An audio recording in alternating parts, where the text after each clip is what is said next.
Hello and welcome to Retro Reviews, my channel where I review my favorite retro video games of all time, as well as some modern releases I have recently finished. Today I want to talk about a sequel that is heralded as one of the best sequels of all time, if not one of the best video games of all time. My retro pick for today is going to be Donkey Kong Country 2 Diddy's Kong Quest for the Super Nintendo. I finished Donkey Kong Country and I wanted to jump right into the sequel just so I could experience it, because I've been seeing a lot of discourse, especially on Twitter lately, about Donkey Kong Country 2 being the best video game of all time and the best sequel of all time. So I really wanted to re-experience it because I remember playing it as a kid, but I really wanted to see what makes it so special and why people think it's such a fantastic video game. First and foremost, the platforming is back and even harder than in the original game. I think that's a big reason why a lot of people see this as such a fantastic game, because even today, this is one of the hardest platformers I have ever finished. It is so robust with so many crazy mechanics. It improves upon the sequel, its original in so many incredible ways.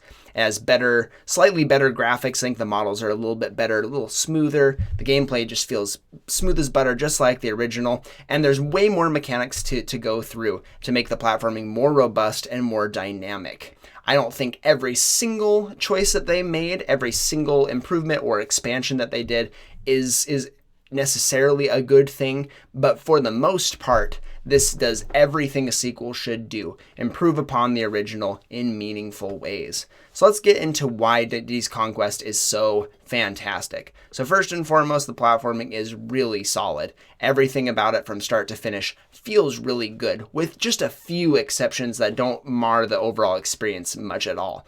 The biggest thing that I didn't like about the sequel is first and foremost the wind areas. There are areas with wind that propel you forward and push you back, and it will switch on a dime. You have to really figure out how it works on the levels that it is present, because it can really screw you over really easily.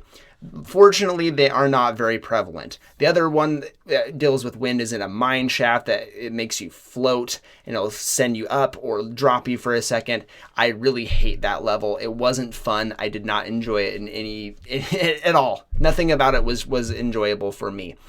So wind can really just get out of this game. If wind wasn't part of it, I would have a much higher opinion of this game. But again, fortunately, that's just a couple levels. It's not that big of a deal. They didn't utilize that mechanic very often, so I'm going to give it a pass here and say it is just a difficulty spike that you're going to have to deal with. I didn't enjoy the level, maybe you will.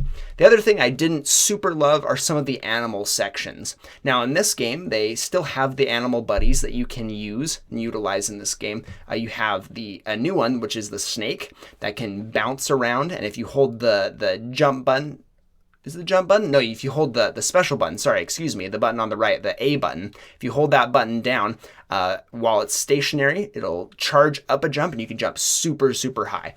Cool animal companion, very fun to use. You also have a spider that can shoot webs as offense, but it can also shoot like little globs that you can release and that will become platforms for you. A really interesting mechanic. There's a lot of verticality in this game that wasn't present in the original. They added a lot of verticality in most of the levels, in fact. There's a lot of enhancements to the climbing mechanics. Instead of having stagnant ropes that just go up and down, side to side, now you have like rope ladders that you can climb up.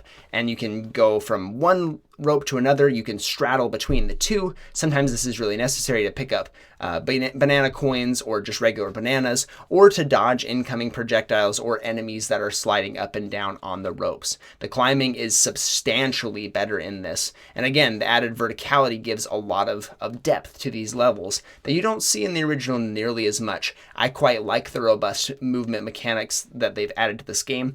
In the water levels, they do this as well. There's more verticality and less horizontal movement, which again just improves everything about the already spectacular water levels.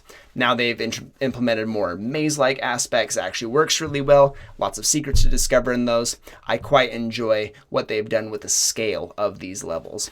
They are more difficult as well overall. They are not holding back anything for this sequel. Every level seems to build upon the previous one, making harder and harder decisions, more mechanics to test your might and test your will to overcome them, which I think is fantastic. More difficulty in a game that's already known for difficulty is exactly what you want. There are even bonus levels that you can unlock in this game by getting enough collectible coins. The Kremling coins that are done by beating bonus rooms, which are unlocked. They kind of have their own section with a little theme music and everything. They'll give you a specific objective to complete, whether it's getting star little golden stars collected, getting enough of those. You can defeat enemies. You can just complete a course. You can find which box has the hidden coin in it. These Kremling coins you can give to Klubba, this giant Kremling, and if you give him 15, you unlock a special secret level, and these are pretty difficult. They were more difficult than most of the levels I encountered throughout the main story. They're definitely worth your time, so find as many bonus rooms as you can, because it is absolutely worth your time to do these extra levels. I like that aspect of it as well. It gives you more to do in this game. You also have banana coins that I mentioned earlier as collectibles that you'll use to do a game show with one of the Kongs. You can get extra lives. You can also learn things about the game, the mechanics in the Kong College. I didn't utilize either of these very much at all. I think they're a neat addition. They didn't interest me very much. I mostly avoided them. I just spent my coins sometimes on the game show to get extra lives because you do die a lot in this game. I think I ended Donkey Kong Country with around 40-something lives. It was never really a problem. This game, I went down to, I believe, the last 5 lives. So sometimes it was necessary to get those extra lives because, again, this game is difficult. They added a lot more difficulty in this game, and it really shows. I died much more than I ever did in the original, and I don't think I've died that much in a platformer in a very, very long time. So some of the other mechanics that they implemented, I kind of got sidetracked for a minute. We had a couple of the animals that I talked about, where you have the new snake, you have the spider, you also have a parrot that can let you glide around, and you can shoot pellets out of its mouth as an offensive attack. And then you have the typical swordfish as well. You also have Rambi, the rhino, that makes an appearance every now and again.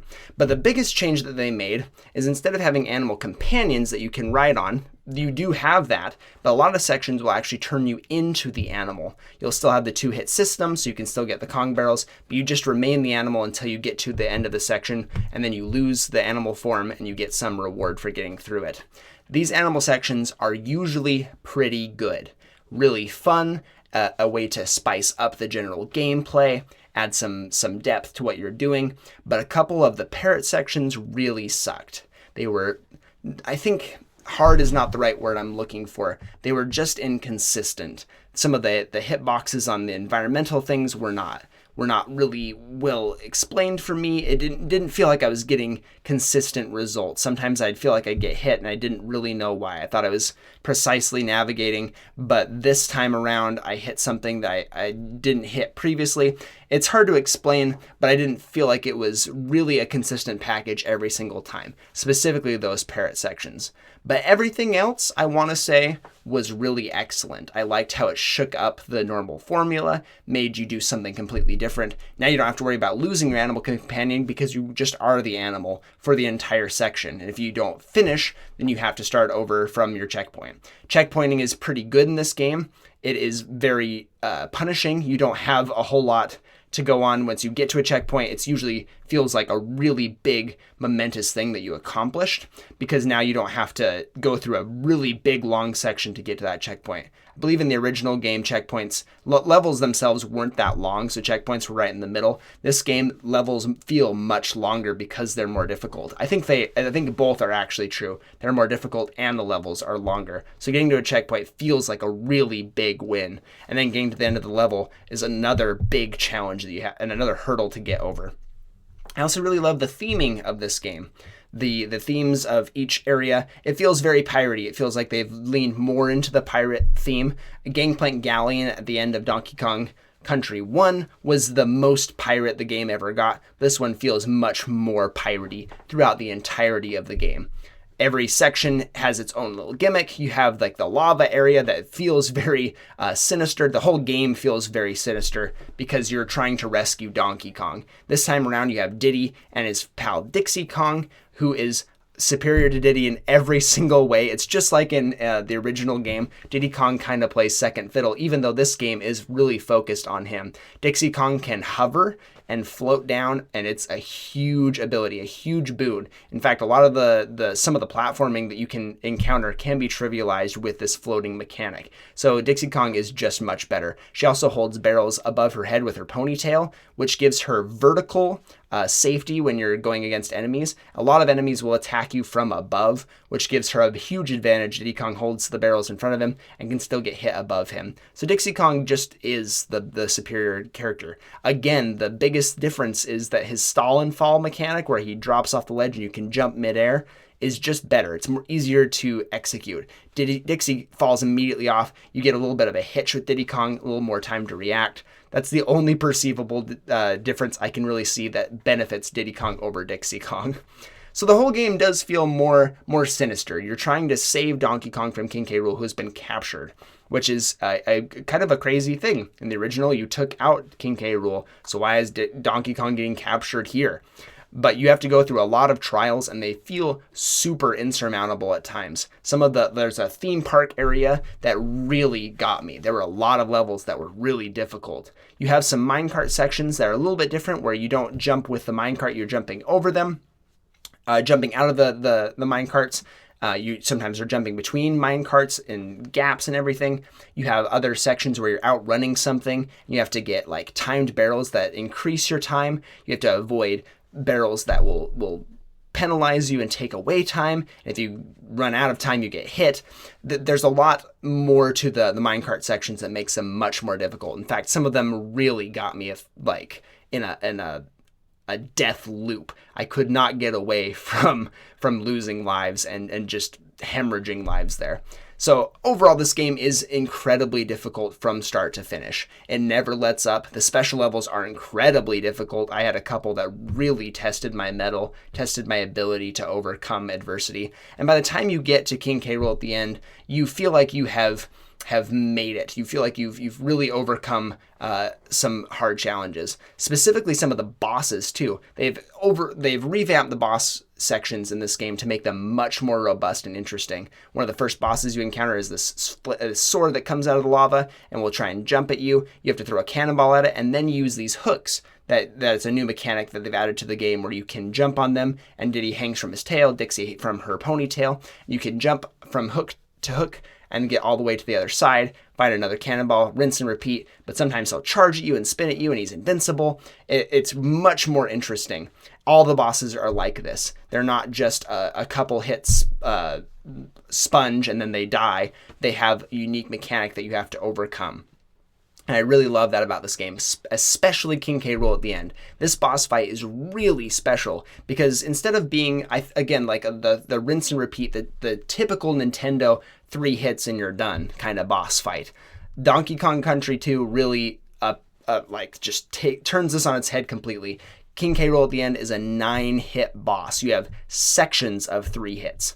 You have him doing certain things for the first 3 hits that you're trying to get on him. He's going to do a certain pattern that's relatively easy to predict, but he mixes things up in various ways to try and throw you off. The first section of 3 that you have to do, there's a cannonball in the middle, and he tries to hit you, and then when he tries to suck you in with his blunderbuss, you throw the cannonball in, it malfunctions, he shoots it out back at you, which has a hitbox, and you have to avoid, and then you have to he tries to hit you again after that with some movement along the floor. He shoots a spiky ball into the middle of the arena, and you have to, again, wait until you have an opportunity to get the ball after it loses its spikes. You throw it into the blunderbuss. He shoots it out, and it gets faster each and every time that you are throwing it at him, and he sucks it up into his gun and it malfunctions. After the first 3 hits, he goes down. You get a DK barrel just in case you've taken a hit. And Donkey Kong drops down, sees that King K. Rool is still up, he flies back out of the way, and you have to do another section of 3. This second section is much more difficult. There are new patterns, there are new things to learn, and if you lose at any of this point, you have to restart the whole thing. 3 hits, the false KO, then another section of 3 hits, After you figure that portion out, he goes down again, but then comes back up one more time. You get another barrel just in case you've taken a hit. And the final section is ridiculously difficult. You have these little things that he shoots at you that if you get hit by them, it reverses your controls, makes it really difficult to deal with. It happens for a very long time. The final section is so difficult. In fact, I got to the very last hit and I threw it at King K. Rool. I could see that his gun was malfunctioning. I knew this had to be the final hit.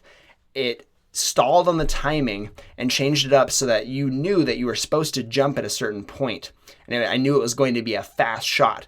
I jumped, but this time the stall took longer. The malfunction took much longer. By the time I landed, he shot out a super fast ball, hits me, I see him go down, and the level is over, but I died first. I was livid, but this was such a brilliant boss fight. A 9-hit boss fight in an SNES era game is unheard of, and it made the fight all that more fantastic to finish. So overall, Diddy's Conquest, again, just improves upon the original in so many meaningful ways. I see why people love this game. Mechanically, it's pretty much perfect. It's everything you want a platformer to be.